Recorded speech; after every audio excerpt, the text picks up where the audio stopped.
Sa panahon ng mabilis na impormasyon at kaliwat ka ng balita, kailangan mo ng isang channel na mapagkakatiwalaan, diretso at para sa bayan.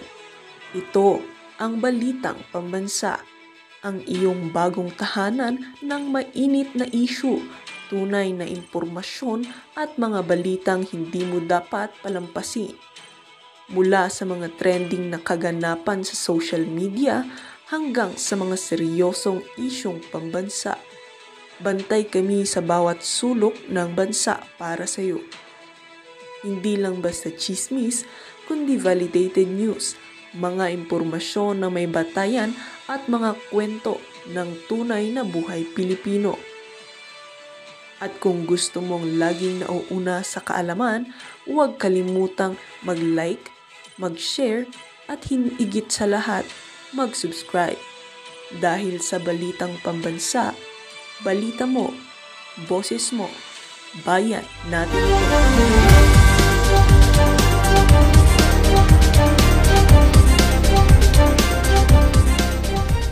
GMA News Online. Hindi tayo namimik news dito, Brad. Hindi ako maglalabas dito ng hindi galing GMA. Kung meron fake news dito, di fake news din ng GMA.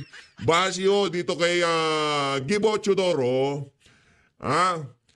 AFP in talks with US to use EDCA sites for PH relief efforts, says Chodoro. Palakpakan ho natin ang mga manluloko sa administrasyon nitong si Marcos Jr. Diyan pa lang ho mga kababayan, talagang mapapatunayan na ho natin na mga bangag ang mga opisyal nitong si Marcos Jr. Dito pa lang ho, ano sabi nila? Noong liniligawan nila ang sambayan ng Pilipino para makapagtayo ng mga bagong EDCA site. Ano sabi nila? Ano yan? Para sa protection natin yan. Kung sakaling magkaroon tayo ng problema, magkaroon tayo ng bagyo, lindol, makakaresponde sila. Yung mga APAM tutulong sa atin. Ngayon, nakikiusap pa, nagmamakaawa pa ang ating Armed Forces of the Philippines dito sa mga kanuna to na inuokupa yung mga lupain na yan for free para tumulong sila sa relief operation ng Pilipinas. Ngayon dumaranas tayo ng napakalaking problema sa ating bansa. Palakpakan ho natin kung paano tayo binibenta ng administrasyon na to sa mga kano. Siguro maliwanag na ho ngayon na ganyang klaseng panloloko. Kung sakaling meron silang binibentang mga produkto sa atin, kunyari yan EDCA, pumayag na kayo, sambayan ng Pilipino, wag nyo nang questionin to. Kasi para naman sa atin to. Kabaliktaran ho yun mga kababayan. Pagka sinabi nitong mga sintusin, mga mga opisyal ni Marcos Jr. na para sa ikabubuti natin yung hakbang nila na yan, wag ho kayong maniwala. Kasi kung para sa ikabubuti natin yan at kung totoo yung para sa mga humanitarian purpose, yung EDCA site na yan, hindi ho tayo dapat magmakaawa. Unang patak pa lang ng ulan, dapat yung mga speedboat ng mga kanuna to nakaharera na sa lungsod ng Maynila at nagre-rescue sa mga kababayan nating nai-stranded. Sino ang nagre-rescue? Sino umaantabay? Office of the Vice President. Sila ho ang lumalagari sa kalsada para makapagbigay ng libreng sakay. Yung administrasyon ni Marcos Jr. nagmamakaawa pa sa mga kano para tulungan tayo. Si BP Sara, yung libreng sakay niya, lumalagari na sa kalsada. Itong inutil na administration ni Marcos Jr. nagmamakaawa pa rin sa mga kano mapanggang sa ngayong oras na to, anak ng tokwa. O ito, pakinggan natin, binili na daw itong si Gibo, pinakawalang kwentang naging DND Secretary ng Pilipinas. O ito, pakinggan nyo mga kababayan. Magandang araw po, magandang araw ating kababayan. Gusto lang po iulat ng inyong abang lingkod na ako po'y binilinan constantly ng ating presidente bago pa man ako umalis na bantayang maigi ang relief efforts. Parang hindi nyo naman binabantayan Nakikita lang namin namimigay ng reliefs ngayong mga panahon na to yung Office of the Vice President. O nagmamakaawa pa kayo dyan sa mga EDCA site para tumulong sa relief efforts. Si BP Sara hindi lumalapit sa mga Amerikano. Merong sariling diskarte ang ali. Kayo, Please, EDCASay, tulungan nyo naman kami para sa relief operation. Mga loko-loko. Rescue efforts at saka Bullshit kayo. iba't ibang mga coordinated responses ng ating Sige gobyerno lang. dito sa Bagyong Rising. Ngayon po na nandito tayo, ako po ay kausap si General Bronner sa ating Armed Forces of Ang saya naman ng ng sona nitong si Marcos Jr. Ang panalangin ko, sana bumaha diyan sa batasang pambansa ng hanggang 10 feet, no? Hanggang 10 feet para maranasan ng mga walang yang politiko na to ang nararanasan ngayong oras na to ng mga ordinaryong Pilipino. Yun ang pinapanalangin ko habang nagsasalita itong si Marcos Jr. No, habang nagsasalita itong si Marcos Jr. Habang binibida niya yung kanyang mga flood control, papasok ang rumaragasang tubig dyan sa batasang pambansa at mabasa lahat ng mga walang ya dyan sa House of Representatives. Lahat ng dadalong politiko dyan dapat mabasa para maranasan man lamang nila kahit kakaunti yung mga nararanasan ng ating mga kababayan ngayong mga oras na to. Nakita nyo ho ba yung mga larawan sa social media? Nakita nyo ho ba na kung saan hanggang second floor na ang baha dyan sa lungsod ng Maynila? Dyan sa, anong bahagi ng ano na yan? Malapit sa Bulacan, Valenzuela. Hanggang second floor na. Mga ordinaryong Pilipino nagdurusa ngayong oras na to dahil sa kawalang pakialam ng administration na to doon sa 5,500 flood control. Nawawala at tinahanap natin mapanggang sa ngayong mga panahon na to. At kung magnasaman tayo na lumubog yung batasang pambansa, hindi nyo naman kami masisisi. Kasi yung mga taong bumoto sa inyo ngayong oras na to, lubog sa baha. Ano, kami lang ang lulubog? Kayo hindi. Ang kakapal naman ng pagmumukha ninyo, mga walang ya kayo. Hindi nyo, ito kasi ang problema dito sa mga to. Pinipilit nilang sabihin na nararamdaman ko ang mga pinagdadaanan nyo. Ramdam ko yan na nahihirapan kayo. Pero nasa Amerika sila. Nakikipagbeso-beso sila sa mga Amerikano. Pinag-uusapan nila kung paano nila, di ba, ma-unfreeze yung mga frozen goods and vegetables nila. Di ba? Ramdam ko kayo. Anak ng tokwang ramdam. Baka, asa na ba yung paa na to? Baka itong paa nyo na to, hindi pa dumapak sa baha. Paano nyo ramdam ang mga Pilipino na lubog ang pamamahay nila ngayong mga oras na to? Huwag nyo kaming ururin. Mga walang ya kayo. the Philippines at i-coordinate din po niya ang mga kinakailangan na tulong sa Bahala ka dyan, visit kang gibuka, wala ka talagang kwenta. Dito tayo kay dating Pangulo Rodrigo Duterte. Gusto kong paalalahanan na sambayan ng Pilipino. Ito, nakita ko ang post nitong itong si Chito Puentes. Chito Puentes na kung saan isinyer nitong si pambansang dalaga, no? Ano ba sabi nitong si Chito Puentes dito? Ito ang kaibahan ng totoong nagmamahal sa sambayan ng Pilipino doon sa mga puro boka at puro drama na ngayon nasa Amerika. Ito ang kaibahan ni dating Pangulong Rodrigo Duterte. Ito ang dahilan kung bakit mahal na mahal natin siya dito sa PH Update, ha? Ito. Teka lang, liitan ko lang to para talagang solidong-solido ang pasok, higa nga. Ito. Yan. Okay. Yan. Okay. Okay na tayo dyan. Okay. Ano bang sabi nitong si Tito Puentes? When the Marawi crisis erupted while FPRRD was in Moscow, kikitain niya yang si Putin. Kikitain niya si Putin, di ba? Nasa Moscow si Tatay Digong. Anong nangyari? He aborted the trip. And rushed home. Si BBM chill lang. Kinansila ho niya yung pakikipagkita kay Putin. Ang ginawa niya, tinawagan niya na lang sa telepono. Sabi niya, Brad, uwi na ako ha. Kinukup ko ba Marawi? Mas importante ang Pilipinas kaysa dito sa trip na to. Yan ang kaibahan ni Marcos Jr. dito kay dating Pangulo Rodrigo Duterte. Bago pa sila lumipad pa Amerika, alam na nila na mayroong mga namumuong weather system sa paligid ng Pilipinas. Papasok ng Philippine Area of Responsibility. Alam nyo na yan. Huwag nyo sabihin sa amin kasi bago pa kayo umalis, maulan na. Di ba marami ng weather advisory noon pa lang. Oh, anong ginawa nyo? Tinuloy nyo pa rin kasi atat na atat kayong makipag-usap kay Trump. Yung pagkakataon na to, hindi na mauulit. Mabibigyan niya ng pagkakataon na makipag-usap sa mga bangag. Tama, mali? Tapos, Tatay Digong, game. Ganito ang puso ni dating Pangulong Rodrigo Duterte.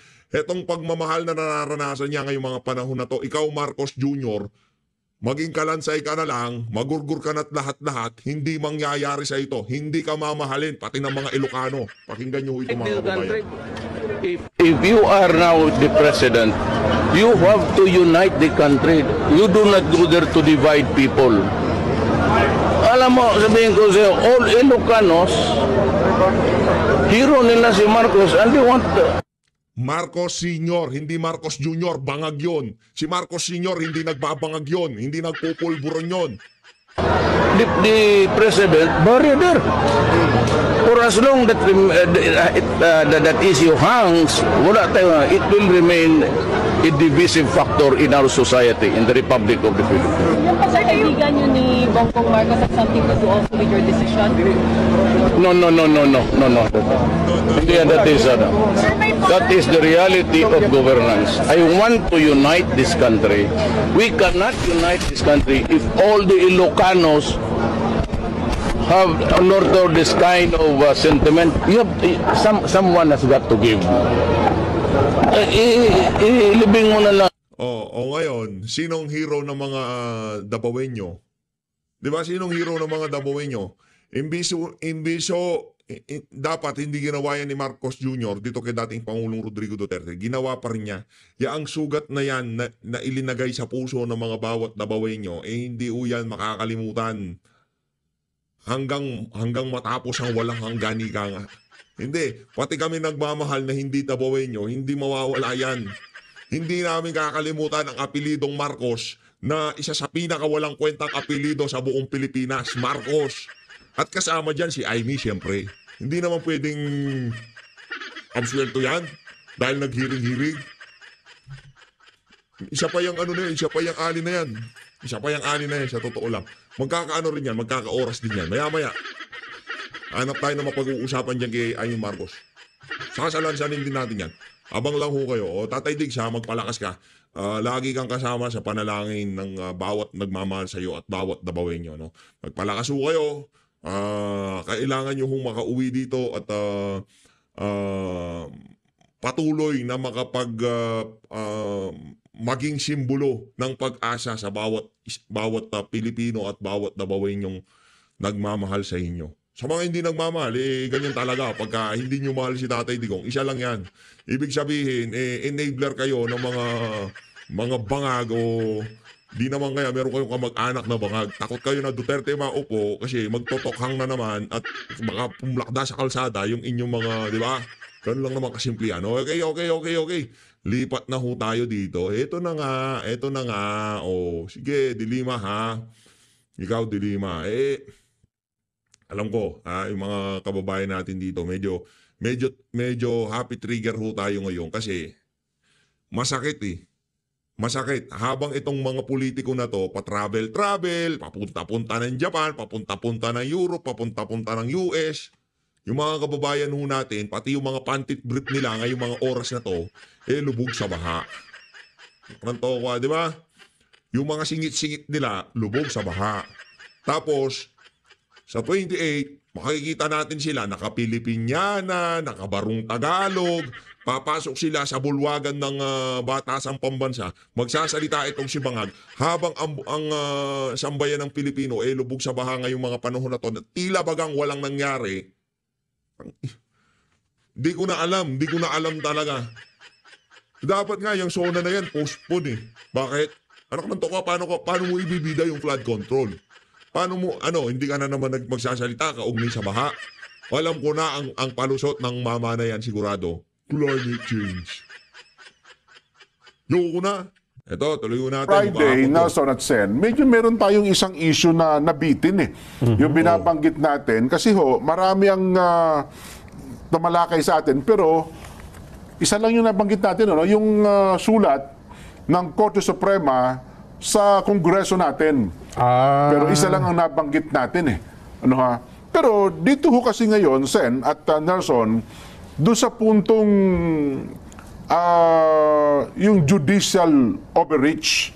Kasi ito ay nauna ko narinig kay dating, sabi ko nga, dating senadora, dating DOJ secretary, at ngayon po ay miyembro ng Kamara de Representante, Laila de Lima, na mukhang nagmamalabis na raw po ang kataas-taasang hukuman, Sen. At pagkatapos, lumabas din po ito sa isang column, ng isang nagpapanggap na nagagaling-galingang kolumnista, Sen. Baka naman hindi totoo yan. Hindi, kilala nyo ito. Ito yung dati nakunan ng yung mga bumibili ng peking DVD. Peke? Baka hindi peke. Totoong DVD, pirated. Ayun, tama. Pirated DVD, Kasi kung peke DVD, walang laman yan. Yun ay pirated DVD. Ayun. At ito dati, nahulihan pa ito ng Iwanan muna natin yung nag-pirate ng DVD. Yung may sinasabi ka, judicial. Judicial overreach daw po. Sino nagsabi nun? Si dating senadora, dating DOJ secretary, doon po unang narinig sa kanya. Kaya ko naman binabanggit itong column na ito, Sen, mukhang ito rin ang kinu-quote. Ganyan din sinasabi. Ganyan din po ang sinasabi niya. Puntahan muna natin yung nagsabi na dating senadora. Opo, dating DOJ secretary. DOJ secretary, dating chairman ng Human Rights. Ay, tama po pala, At ngayon ay na-elect yata sa party list na congresswoman. Yes po. Alam mo, dapat magpasalamat siya sa Korte Suprema dyan at medyo mabait ngayon, Korte Suprema. Ganun ba? Oo. Para pagsabihan mo ng judicial overreach ang kataas-taasang hukuman, para kang stariray dyan. Ganun ba? Stariray, Bakit? Masyado kang stariray, de Lima. Pagsasabihan yun. Hindi ba niya alam na mayroong nag-file ng petition sa Korte Suprema, 2 petitions na kinonsolidate? Okay. Alam nga namang hindi bigyan ng atensyon naman ng ating kataas-taasang hukuman, mga petition yun Opo. Di ba? So, sabi sinerge ko hindi ko alam ibig sabihin ng stariray. Ang sabi dito, term that refers to a person who behave in a way that make them seem like a star or celebrity. Pa-celebrity yang si Dilima. Palakpakan natin, celebrity pala pa-stariray ka. Ito kasi si Sendante, pati mga salita ng mga beki ginagamit niya. Alam ko pang beki yung stariray na yun, di ba? Gays lang daw to, gays lang. Term primarily used within the LGBTQ plus community in the Philippines. Stariray! Hindi natin alam yan Dilima, stariray ka daw. lang naman niya. Para sa ganun, madali ang aming trabaho, marisolba kaagad. Opo. Itong mga petisyon na inilagak sa amin, kami maghihingi sa inyo ng mga ilang bagay at yun ay in-itemize nga. Yes po. Bakit mo naman sasabing judicial overreach? Itong kulin nga ng nagpapatulong na nga para maayos Kapag ka ganun ang ginawa ng Korte Suprema, ang ibig sabihin yan, nakahanda na kaming tingnan ang merito ng mga petisyon na inyong inihain sa aming pagdidesisyon. So umaakto po ang Korte Suprema doon sa petisyon? Umaakto sa petisyon. Bakit mo naman sasabihin, sino ka ba naman? Opo. Palagay mo nang ikaw ang pinakamatalinong abogada sa buong Pilipinas, pero palagay ko wala kang karapatan na pagsabihan mo ang katastasang hukuman ng judicial overreach. Sino ka ba? Ay, Sen, ito pa, dagdagan ko lang. Hindi naman sa, kumbaga ay ako yung sa parte, medyo nasisipayo ako sa puntong ito. Bukod sa kanya kasi, mukhang ganito rin po ang punto ng dating Chief Justice Antonio Carpio na para baga nagmamalabis daw ang kataas-taasang hukuman, Sen. Dating kasapi siya, Opo, dati siyang Associate Justice nga po. Ano kaya ang damdamin ng mga kasama niya ngayon? Oo. Na kung mo ikaw ay wala na dito, kung umasta ka, isa ka ring nagmamarunong, halimbawa. Kung kaya siya nandun kaya, sasabihin niya kaya yun. Hindi sigurado hindi kikibo, di ba? Baka nga isa sa pwedeng magalit. sumusobra na kahit itong babaeng ito di ba? Yun na nga po. Ikaw nahalal ka lang na congresswoman ng party list kung makapagsalita ka. Akala mo ikaw na ang pinakamagaling na abogada sa buong Pilipinas. Wag naman mabuti nga hindi masyadong mainit ang ulo ng ating mga maestrado ngayon dyan Yun na nga po. Kung halimbawa si Nelson ay isa sa mga maestrado, Nako. baka may kalalagyan dyan. Yan na nga ba sinasabi natin? Buti na lang, mababait yung mga maestrado natin. Dapat i-contempt yan Di ba? Ikulong doon sa kulungan ni Jonel. Alihaw ng Pwede mo ba sabihin yun? Wala kang karapatan na sabihin sa kanila yun. Tungkulin nila yun Yun ang kanilang palagay na makabubuti sa kanilang pagre-resolba ng mga petisyon na nagkataong inihain sa kanila. Sino ka? Sa kanila daw baka kung isa-isahin natin baka naman kaya ka pumipiyak dyan sapagkat baka mahirapan yung pinagsabihan na ibigay yung mga ilang bagay na kanilang inihingi. Ayun ang nakikita. Di ba katulad nung una na hindi natin natapos sapagkat kulang tayo sa panahon. Hindi ba yung kauna-unahan na hinihingi dyan, ano na ang estado ng tatlong naunang impeachment na inihain sa House of Representatives? Iyon. Alam mo, may nag-explain dito yung tagapagsalita ng ng Kamara de Representante, anak yata ng kaibigan ni Nelson. Kong Benny, Princess. Anak ni, ano pangalan nung Kong Benny. Nalilimutan ko na yung mga pangalan nila Di ba? Na ang sinabi niya ay basahin ko yung sinabi niya kasi nalathala sa Philippine Daily Inquirer. Binalita din natin yan dito sa ating palatuntunan. Isa sa mga pinaka anong description ng newspaper na to? Inquirer po, yung fearless views. Yun ba yan? Ayan. Isa sa mga pinaka makatotohanan. Pinagpipitagan ng isa sa mga iginagalang ng mga dyaryo sa buong Pilipinas ngayon, di ba? Ayun, tama po kayo. Di ba? Tama po, tama. Sapagkat sila ay balanse. At sila walang takot na maglahad ng katotohanan. Ito yung description nila sa sarili nila. Fearless views. Sabi niya, kasi ang tinatanong ng Korte Suprema, ano na yung estado mo ng tatlo? Yan, yung tatlong impeachment. Ang sagot nila, base sa kanyang, babasahin ko lang. All three initial complaints were included in the order of business within the 10-session day period required by the Constitution. Okay. So, kanilang tinitindigan na yung tatlong unang impeachment ay isinama doon sa order of business within the 10 session days. Within the 10 session days o session day period required by the Constitution. Diyan, paano? Ito yung tanong ko. Paano kung hindi nila may palilitaw na dun sa 10 session days ay hindi in-include, hindi isinama? Yung tatlo? Kasi ang sinabi ng Korte Suprema, sumagot kayo under oath. Yes, panunumpaan nila yan. Ibig sabihin, lahat po ng gagawin ninyong pagsagot doon sa 10 information na hinihingi namin sa inyo ay lakipan po ninyo ng panunumpa. Bakit ganon? Bakit nga po? Importante kasi na tayo ay magtapatan sa isa't isa yung walang kasinungalingan. Sinabi niya rito, all three initial complaints were included in the order of business within 10 session days as required by the Constitution. So ang tanong ko, halimbawa, paano kung hindi nila may palilitaw na dun sa 10 session days ay hindi nila isinama doon sa order of business? Nako. O hindi ngayon, pwede sila ngayong makontempt.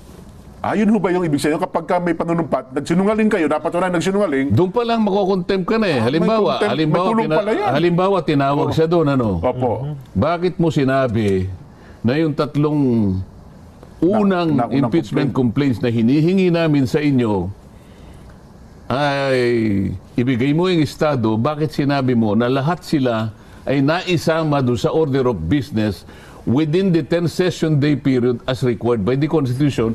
Ito yung 10, pinakikita ko sa iyo ngayon. Sabi ng halimbawa, ito yung 10 order of business.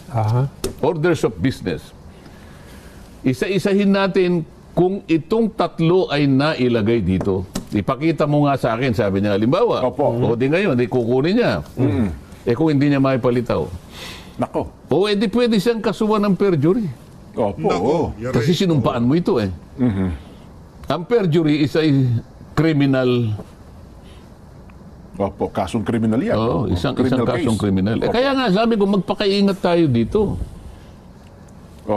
Pagkatapos sabi na naman niya, the fourth complaint signed and verified by more than 1/3 of House members effectively constituted the articles of impeachment and was transmitted directly to the Senate, rendering the earlier complaints moot. Rendering the 3 earlier complaints moot. Yan. Okay. Under oath ito. Opo. Sa mga tuwid, ang ibig niya sabihin, dahil yung pang-apat na complaint ay pinirmahan ng mahigit na 1/3 ng membro ng House of Representatives, nangangahulugang naging wala ng saysay. Nababaliwala na. Nabaliwala na. Yung nauna, 3. Yung 3 nauna. Yun ang sinasabi niya. Sa mga tweet, effectively, ang kanyang sinasabi, Sir, Madam, sabi niya sa Supreme Court, ito po ang estado ng 3. Sila po'y baliwala na. Sila po ay wala na saysay. Paano nangyari yun? Paano mo wawalaing kabuluhan? Paano mo wawaling ang tawag? Wawalaing kabuluhan. Wawalaing kabuluhan. Yan, Hindi, mabigat yun Yun na nga po. Paano wawalaing kwenta? Kamo na lang. Sige. Paano mong gagawing walang kakwenta-kwenta yung unang saysay, 3 impeachment? Ibig bang sabihin, teka muna, tawagin mo yung 3 responsableng grupo na nagsulong ng 3 impeachment. Ali kayo rito. Opo.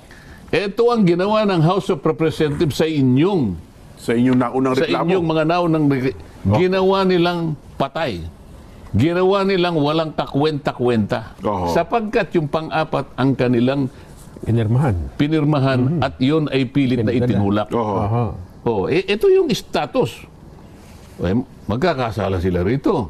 Bakit to? Pinapayagan ba ng rules ng House of Representatives na gawin mong walang kwenta ang bawat isang inipinail mo? Pinapayagan nga po ba? Di basahin natin ang impeachment rules. Wala naman doon. Hindi naman pinapayagan. Ang sinasabi nga pagka-file ng isang impeachment, dagli-dagli mong i-repair sa office ng speaker. Tapos, ano gagawin? Pagkatapos, ang gagawin ng speaker, i-include niya sa order of business within 10 session days. Hinahanap natin, hindi nila ginawa. Sapagkat pagkatapos ng 3 session days, 10 session days, ay i-repair naman sa Justice Committee within 3 session days. Sa mga katuwid, itong 3 steps na to ay hindi nila ginawa. Sasabihin lang ng Korte Suprema, yan palang ginawa ninyo. So ang Estado pala ngayon ay wala ng kwenta, ibinasura ninyo, at itinuring ninyo na walang kabagay-bagay. Moot! Moot! Ano sa Tagalog ang moot? Yun nga po, wala nang kabagay-bagay. Bigyan pa natin ng ibang para lang maintindihan ng mga wala nang saysay. Ganon. Napawalang bisa. Ano pa?